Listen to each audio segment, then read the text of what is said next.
Olá, tudo bem? Seja muito bem-vindo a mais um vídeo aqui no canal No Radar do Dinheiro. Se você não segue no nosso canal, passe a seguir e também dê um like nesse vídeo, que aliás vamos falar sobre mais uma vez o tema político. Algumas pessoas perguntam por que tanto você fala de política e não consegue entender essa relação.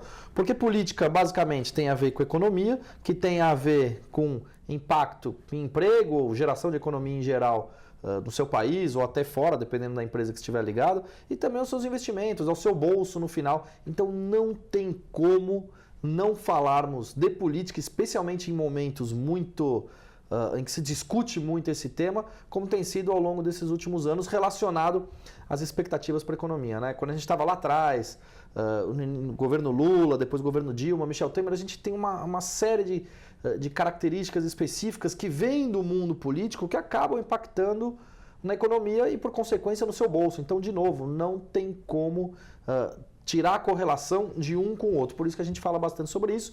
Então, dessa vez, trouxe um convidado especial aqui para o nosso canal, Paulo Gama. Fala, Paulo, tudo bom? Tudo bem, velho. Beleza, obrigado por aceitar nosso convite. Paulo é analista político, vive em Brasília. Ponte aérea, né? Segunda e sexta em São Paulo, aqui para conversar com vocês. Terça, quarta e quinta, que são os dias que Brasília fica mais cheio. Eu tô por lá quase toda semana. Paulo, vamos aproveitar. Eu sei que vocês, ano passado, foi extremamente intenso. Claro, ano de eleição, né? Ano de eleição. E esse ano também, a princípio, começou muito intenso, muitas discussões. A gente tem alguns temas aqui para trazer e até para trazer qual que é o impacto aí para o pessoal. Logo depois, o que a gente pode vislumbrar para a taxa de juros, mercado de ações, enfim. Vamos falar primeiro sobre o caso Queiroz. Tem algum desdobramento que você pode sentir na volta desse recesso do Congresso? Já está tendo alguma coisa que pode ter algum impacto em votação? Acho que esse talvez seja na volta do recesso aí a principal pedra no sapato do presidente. Quer dizer, é um tema que é delicado, é um tema que ainda não se sabe tudo sobre ele, mas é um tema que a oposição já se prepara para fazer um cavalo de batalha. Enfim, quando a gente tem aquelas madrugadas adentro de votação dentro do plenário, vai ser esse o tema que a oposição vai levar para a tribuna, vai usar para atrasar a votação. Então, fazendo essa conexão que você diz, por que é tão importante a gente falar de política? Porque a agenda econômica do governo depende essencialmente da política, principalmente nesse começo de mandato. Quer dizer, a reforma da Previdência, que acho que é o grande tema que o mercado olha, é uma agenda eminentemente política, porque depende de negociação política dentro do governo e depois depende de negociação política fora do governo, do governo com o Congresso. E acho que é nesse ponto que o caso do COAF, o caso do ex-assessor do filho do Jair Bolsonaro, pode trazer algum tipo de problema nessa negociação, nessa relação do governo com o Congresso. De novo, aquele tema que a oposição vai levar para encher, vai levar para travar a votação, vai levar para adiar a discussão. A gente sabe que não... Eles acharam um motivo para criar ali algumas faíscas para ficar, vamos dizer, enchendo o saco assim, exato, perturbando até o momento, porque é né? um tema muito caro para o governo Bolsonaro e muito caro para o eleitor do Bolsonaro. Quer dizer, o Bolsonaro foi eleito, a gente lembra, com aquele discurso de que ia combater práticas da política do passado, que ia fazer uma renovação completa na classe política e na política em geral em Brasília. Não que exista aí alguma coisa categórica contra o governo, mas é um discurso, quer dizer, o pedido do Flávio para que o Supremo diga se ele vai, enfim, continuar respondendo no Rio de Janeiro ou no Supremo Tribunal Federal, é um discurso que dá para ser usado pela oposição para dizer que é contraditório com o que eles falavam na campanha. Quer dizer, então, um governo que foi muito forte, um candidato que foi muito forte em defesa de uma limpeza nas práticas políticas, também vai ter um filtro muito alto, quer dizer, para ser cobrado por isso. Então, quanto mais ele falou na campanha, mais agora a oposição vai usar para bater nele, por mais que ainda não se saiba exatamente o que é que aconteceu, ainda não exista, quer dizer, nenhum tipo de acusação formal contra o filho, contra nenhum membro do governo. Até eles vão se aproveitar em função dessa falta da formalização. Enquanto você ainda está nessa zona cinzenta, você pode falar muita coisa, e isso fatalmente sim. Acho que ainda não é uma coisa categórica contra o governo, mas atrapalha nesse dia a dia, atrapalha quando precisar chamar alguém que já não quer votar no projeto. Sim. Agora tem uma desculpa para dizer, mas o governo não está tão forte. Quer dizer, a gente vai ter que monitorar isso dentro desse riscos políticos que a gente vê. Esse fatalmente é um que a gente vai ter de olhar. Fevereiro, todos os deputados e senadores voltam a Brasília. Aquele congresso vira uma caixa de ressonância do que a gente tem visto, e aí acho que a gritaria vai subir um pouquinho de tom sim, a gente vai ter que ficar de olho nisso. Até aproveitando o que você falou dos três temas mais importantes que eu queria depois ver com você. Eleições, presidência da Câmara, a partir do dia 1º de fevereiro o pessoal já volta lá ao Congresso. Exato, né? Sexta-feira. E aí depois a gente tem eleição para a presidência do Senado e reforma da Previdência. Claro que os três a gente pode colocar que estão meio que juntos, né? Eleição para a presidência da Câmara é praticamente Rodrigo Maia já acerta, é uma pergunta que eu te faço. A segunda é, Renan Calheiros continua com grandes chances de vencer a eleição para o Senado? Acho que assim, a gente tem 2 semanas até a eleição, 2 semanas em política, quando você fala de comportamento do eleitorado, é um tempo gigante. Quando você fala de um eleitorado restrito, como é o da eleição para presidente da Câmara e do Senado, é mais distante ainda. As negociações ainda estão em curso, quer dizer, você vai ter essa disputa por formação de alianças, que enfim, os partidos formam alianças para disputar a presidência e formam aliança para disputar também a presidência da Câmara e do Senado. A gente vai ver isso correr aí até as vésperas, até o próprio dia da eleição. Na manhã, a gente ainda vai ver negociação para formar esses blocos. Hoje o Rodrigo é sim o favorito, ele tem o maior bloco de apoio dentro da Câmara, tende a conduzir esse bloco até o dia 1º de fevereiro, quando acontece a eleição, tende a manter esse bloco, mas a gente vê aí alguns partidos que formavam um bloco com ele no passado se desgarrando. Acho que o principal caso é o do PP, o Partido Progressista, antigo Partido Progressista, enfim, que tem a perspectiva de lançar a candidatura do Arthur Lira, falou em lançar a candidatura do Ricardo Barros, enfim, são nomes que eram aliados do Rodrigo até o ano passado, que estão tentando aí ganhar vida própria nessa eleição. Tem muita conversa daqui para o dia 1º de fevereiro, mas é um partido que sai do bloco do Rodrigo e pode atrapalhar um pouquinho sim. Até porque você tem outros partidos que estão compondo com ele, como é o caso do MDB, que tem o Fábio Ramalho, que é hoje o vice-presidente do Rodrigo na Câmara, o primeiro vice-presidente da Câmara, que quer ser candidato também, tem uma boa relação com esses deputados que a gente chama de baixo clero, são deputados, enfim, que não tem grande expressão, não tem grandes relatorias, grande projeção dentro da Câmara, mas que são a maioria da Câmara. O Fábio Ramalho tem uma boa relação com esses deputados, é famoso por promover jantares com leitão à pururuca, a comida do Fábio Ramalho é bem famosa em Brasília, ele tem uma boa relação com esses deputados, é alguém que pode dar trabalho também, a depender de como eles consigam formar esse bloco. Se eles conseguirem atrair alguns partidos de esquerda para esse bloco, aí a coisa pode começar a ficar um pouquinho complicada para o Rodrigo. Mas, enfim, ele tende a manter esse bloco, que é o maior bloco da Câmara, com ele até o dia 1º de fevereiro e ainda se mantém como favorito. O caso do Senado. Só antes dos casos do Senado, só para entender essa questão da agenda. Chegando lá, dia 1º, já é a votação na Câmara? E se não, ou se sim, quando é a votação no Senado? É no dia seguinte? Como que funciona esse trâmite? Só antes de você falar da questão do Senado, até acho que é legal. As votações são marcadas para o dia 1º. As duas? As duas. Então, quer dizer, precisa ser convocada a sessão, a Câmara está marcada, se não me falha a memória, para as 18 horas, a do Senado ainda não tem horário. Mesmo sendo sexta-feira? Mesmo sendo sexta-feira, é uma das únicas sexta-feiras em que Brasília fica cheia de verdade. Os deputados já vão antes, quer dizer, eles vão para o início da semana, onde eles vão ter as articulações, as conversas deles. Tomam posse, né? O Congresso, a gente lembra, tem um mês de defasagem. Bolsonaro tomou posse em 1º de janeiro, os novos deputados e novos senadores só tomam posse em 1º de fevereiro. Então tem aquela sessão desde manhã, sessão solene, em que todos são empossados. Aí você começa as reuniões preparatórias, tem prazo para inscrição dos candidatos e às 18 horas está marcada o início da eleição para presidente da Câmara. Sempre atrasa um pouquinho, quer dizer, tem discurso de apresentação dos candidatos. A gente tem uma expectativa hoje de ter 6, 7 candidaturas. Quer dizer, como eu disse, 15 dias muitos candidatos podem tirar a candidatura, podem acabar conseguindo acordos mais vantajosos para os partidos, mas a gente tem expectativa, quer dizer, de entrar noite afora aí com essa eleição. As últimas vezes você teve eleição aí que foi meia-noite, enfim, já entrando na madrugada do dia 2.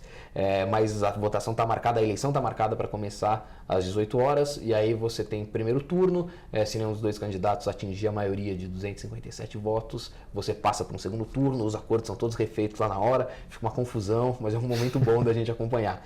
A situação do Senado, ela é mais clara por um lado e menos clara por outro. Ela é mais clara porque hoje toda a conversa que você tem no Senado sobre presidência começa com alguém perguntando, e o Renan? Enfim, é um nome que está na cabeça de todos os senadores. Ainda há um pouco de dúvida sobre como é que vai funcionar a eleição do Senado. A gente lembra que teve aquela decisão do Supremo, do ministro Marco Aurélio, lá atrás, que mandou abrir, enfim, quer dizer, não fazer a votação secreta, que cada senador precisasse explicitar o voto. Isso causou um rebuliço. Pouco tempo depois, o Toffoli, o presidente do Supremo, decidiu devolver para o Senado a prerrogativa de decidir. O Senado tem a tradição de fazer a votação interna. Ainda há gente que especula a possibilidade do Davi Alcolumbre, que é o presidente que vai estar sentado na mesa, quer dizer, ele é o membro mais antigo, o único membro da mesa que ficou de uma legislatura para outra, quer dizer, que não precisou passar por eleição, então é ele quem tem a prerrogativa de conduzir essa sessão de votação. Ele é candidato, enfim, já se declarou candidato algumas vezes. Existe uma especulação e uma perspectiva de que ele, em algum tipo de questão de ordem, decida fazer a votação aberta de novo. Quer dizer, acho que é uma coisa que não está decidida, mas ele já manifestou a algumas pessoas do convívio dele a vontade de fazer essa votação aberta. Se isso acontecer... É o que a população quer. Eu acho que é o que a população quer, acho que repercutiria bem e é, de alguma maneira, um problema para o Renan. O Renan, enfim, a gente lembra as manifestações antigas, 2013, teve a imagem muito desgastada. Os adversários do Renan contam com essa exposição dos senadores que, porventura, decidam votar no Renan para, de alguma maneira, demovê-los da ideia e fazer com que eles apoiem outro candidato.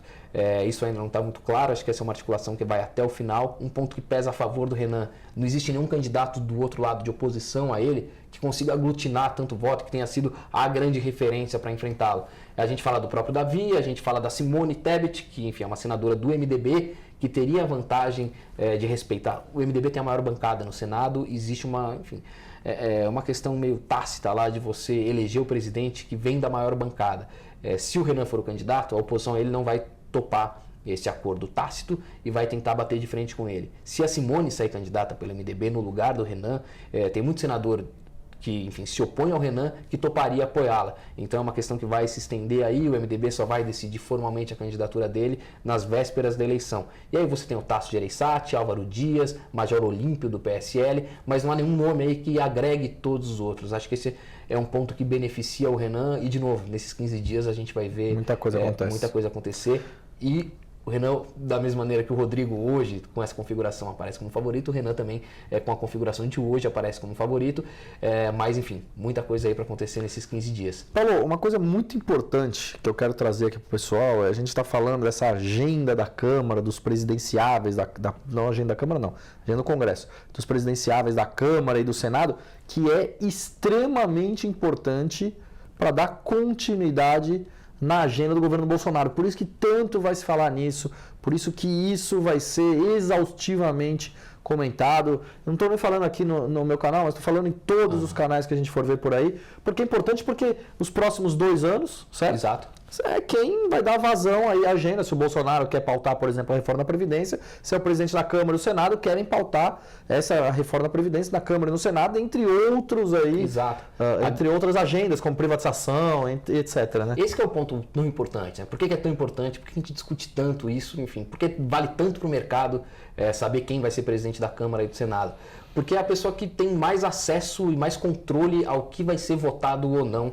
O cara dita as regras, isso aqui eu quero que vá ser pautado, vá ser votado na Câmara amanhã ou não. Exato, quem conduz a sessão, é quem conduz o colégio de líderes, que em última instância delibera o que vai entrar em votação ou não, mas sem apoio do presidente da Câmara ou apoio do presidente do Senado, dificilmente uma matéria anda dentro da casa. Porque, enfim, além desse controle explícito sobre a pauta de colocar em votação, de decidir colocar em votação ou não, é ele também quem distribui, quer dizer, relatorias especiais, é ele quem, enfim, ajeita acordos para outro tipo de votação, decide colocar em votação projeto de deputado, quer dizer, então é ele quem tem o controle do andamento da casa, ele tem uma série de instrumentos para, enfim, ir deixando algumas bancadas mais satisfeitas, menos satisfeitas, abre CPI ou não abre CPI. Quer dizer, ele dita o ritmo do jogo. Ele dita o ritmo do jogo, ele tem o controle da agenda e ele tem o controle do humor, de alguma maneira, dos deputados. Ele consegue influenciar muito isso. Então, você ter um presidente de qualquer uma das casas alinhado com a sua proposta é uma coisa excelente para qualquer presidente da República. Alguém que jogue junto. A gente nunca vai ter um presidente,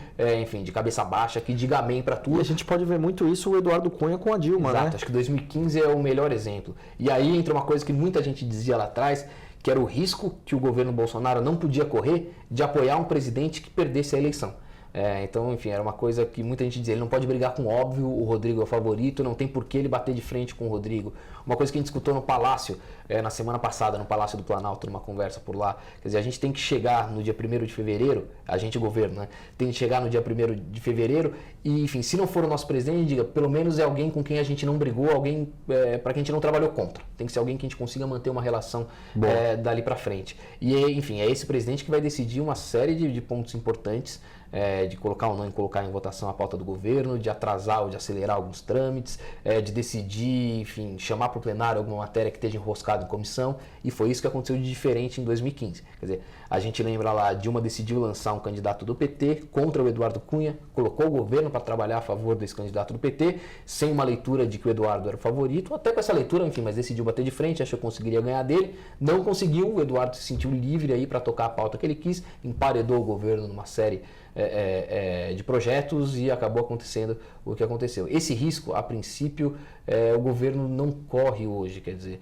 o Rodrigo é o favorito e ainda assim a relação, digamos, com o Fábio Ramalho, que enfim, ali esse que enfim, percorre aí o baixo clero, que poderia ter alguma chance de complicar a vida do Rodrigo, também não é das piores, quer dizer, falta um pouquinho de interlocução dele com a parte econômica do governo, mas enfim, não é uma relação, por enquanto, que desgaste tanto, e uma vez ele presidente, vai cruzar os braços por isso. Acho que uma coisa, nenhum dos dois casos, Rodrigo ou Renan, ou quem quer que seja, a gente também imagina uma presidência da Câmara e do Senado completamente tranquilas. Faz parte do jogo essa divisão dos poderes. O presidente da Câmara, o presidente do Senado vai se apresentar como um poder independente para o governo, até, enfim, oferecer algum tipo de apoio, de ajuda, mas, enfim, dentro das negociações possíveis. Tem pauta que o parlamento vai querer votar, que a presidência da República não vai querer votar, e aí vai precisar chegar num acordo. Da mesma maneira, tem pauta do governo que ele não quer votar, e aí, enfim, precisa chegar a um acordo. Acho que a gente vai ter altos e baixos independentemente de quem for o presidente. Rodrigo Maia na Câmara é alguém que tem a cabeça alinhada com a cabeça econômica do governo. Acho que é um ponto bom aí. Acho que todos os analistas de fundos e enfim, gestores de fundos que a gente conversa apostam numa facilidade maior também com o Rodrigo Maia, presidente da Câmara, para essa agenda econômica.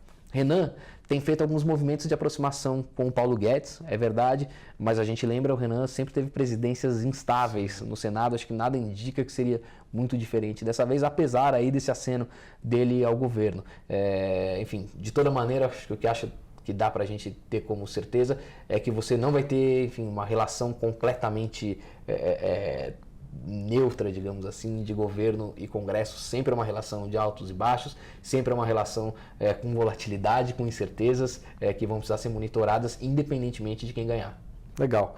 Paulo, antes da gente finalizar, eu queria que você falasse nessa sua ponte aérea aí, São Paulo-Brasília, que você agora começou com um Instagram. É verdade. Um Instagram que você vai transmitir muita coisa de lá, e aí até envolvendo essa discussão de reforma da Previdência, vídeos com alguns parlamentares. Queria que você falasse um pouco aí do seu novo canal. Um pouco dessa ideia, já que a gente está muito em Brasília, vai para lá 2, 3 dias por semana, começar a disponibilizar direto aí, enfim... Conteúdo, pessoal. Conteúdo para quem acompanha o mercado, para quem acompanha a política com esse foco de mercado. Então a gente vai, enfim, lá de Brasília, de dentro do Congresso, de dentro do Planalto, trazer informação, fazer pequenas entrevistas, pequenas análises, enfim, oferecer um pouco da visão da política sobre a ótica do mercado. Quer dizer, o que o mercado está olhando, o que os gestores, o que os analistas dos fundos estão olhando. A reforma da Previdência, a eleição para presidente da Câmara e do Senado. Transmitir mais esse dia a dia de lá. Transmitir um pouco desse dia a dia, um pouco de bastidor que interessa a quem acompanha o mercado para fazer essa ponte entre os dois. Bastidor todo mundo ganha. Né? É verdade. Todo mundo gosta. É verdade, também. todo mundo gosta. Qual que é o nome então do Instagram? O Paulo Gama. O Paulo Gama, tudo junto. Exato, tudo junto. A gente tem aí algumas sessões diárias que a gente tem feito e sempre terça, quarta e quinta com vídeo direto de Brasília. Legal. Paulão, obrigado. Roberto, até. Reforma da Previdência, depois das presidências aí das eleições da Câmara e Senado, reforma da Previdência, volte aqui no canal, por favor. Voltaremos, com certeza. Legal. Valeu, pessoal. Um grande abraço. Até o próximo vídeo. Tchau, tchau.